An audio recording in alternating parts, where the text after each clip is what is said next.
How fast do we hear of this?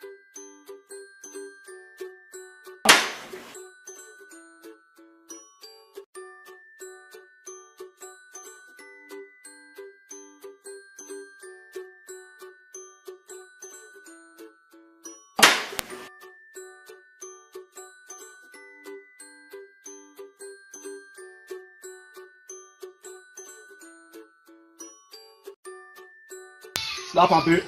Yeah, no. Oh, good now. Jesus! What?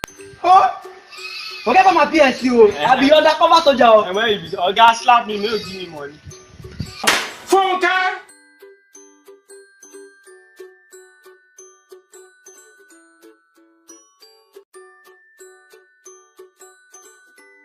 Wetin happen?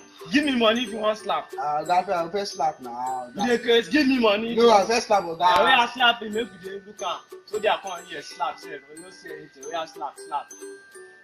Slap! I hear you. Oga, no go let me. No, me one no, Oga. Oga, me one no. Ha